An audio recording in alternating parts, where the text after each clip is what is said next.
सम्माननीय सभामुख महोदय, रोल्पाको थबाङ, सुनचहरी र लुङ्ग्रीबाट आएका दुःखद खबरहरू सबैको कानमा परिरहेकै हुनुपर्छ। हालसम्मको अभिलेख अनुसार 17 जनाको विदारक मृत्यु भइसकेको छ। बेपत्ता हुनेहरू अझै भेटिएका छैनन्। आफन्तहरू अझै सास भेटिन्छ कि भनेर पर्खिरहेका छन्। राजनीतिक विद्रोह, प्राकृतिक विपद वा गाडी दुर्घटना जे घटना भए पनि रोल्पालीले निरन्तर सङ्कट बेहोर्दै आएका छन् इतिहासदेखि आजसम्म। अहिले निजामती प्रशासन र सुरक्षा फौज दुवैले हरेक दिन बाढी पहिरोमा ज्यान गुमाउनेको संख्या टिपेर केन्द्रमा पठाइरहेका छन्। मलाई मान्छेको अमूल्य ज्यान अङ्कमा सीमित भएको देख्दा असाध्यै डर र पीर लाग्छ। नियति हो कि भनेर हात पुरपुरोमा राख्छु।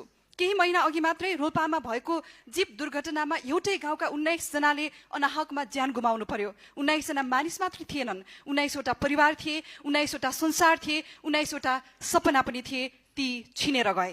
हामी तथ्याङ्कमा यति जनाको मृत्यु भयो, यति जना घाइते भयो भनेर गन्न सक्छौं, तर कसैको काख रितिदाको पीडा कुनै तथ्याङ्कले भन्दैन, बताउन पनि सक्दैन। एउटा बच्चाले आमा बाबु गुमाउँदाको पीडा कुनै राहतको प्याकेजले मेटाउन पनि सक्दैन। जीवनसाथी गुमाउँदाको रिक्तता, एक्लोपन वा शून्यता कुनै क्षतिपूर्तिले भर्न सक्दैन, तिर्न पनि सक्दैन।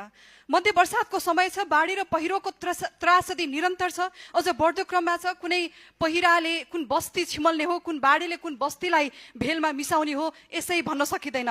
विपदमा को राहत बाँड्न गयो, कुन नेता गयो, कसको नेतृत्वमा सामग्री पुग्यो भन्ने कुरा त गौण हुन्। सम्माननीय सभामुख महोदय, कुरा श्रेयको होइन, राज्यको उपस्थितिको, सान्त्वनाको हो, समानुभूतिको हो र सहानुभूतिको हो। हामीले भनेका छौँ यो सरकार नागरिकको सरकार हो। यदि साँच्चै नागरिकको सरकार हो भने नागरिकको दुःखमा राज्य देखिनुपर्छ, राज्य छ भने नागरिकले महसुस गर्नुपर्छ। सम्माननीय सभामुख महोदय, रोल्पा त परिवर्तनको इतिहास बोकेको जिल्ला हो, किल्ला हो। त्यसरी हेर्ने हो भने त यो जिल्ला नेपालकै शक्तिशाली र समृद्ध मध्येको जिल्ला बन्नुपर्ने थियो। परिवर्तनको सपना बोकेर हिँडेको जिल्लाले विकासको उदाहरण बन्नुपर्ने थियो। 10 वर्ष लामो सशस्त्र युद्धको ट्रोमाबाट त गुज्रिरहेका छन् त्यहाँका नागरिकहरू। अझ आधारभूत आवश्यकताको लागि नेता गुहार्नु परिरहेको यो कस्तो विडम्बना हो। आज पनि थोरै हावा चल्दा सदरमुकाममै बिजुली जान्छ र रोल्पा फेरि पनि अन्धकार बन्छ। सदरमुकाममा त हावा चल्दा बत्ती जान्छ।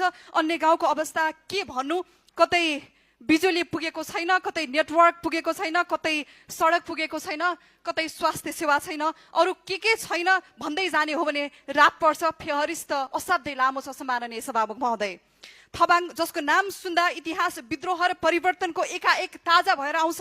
आज वार म्युजियम बन्नुपर्ने ठाउँ थियो। त्यहाँको इतिहासलाई विश्वले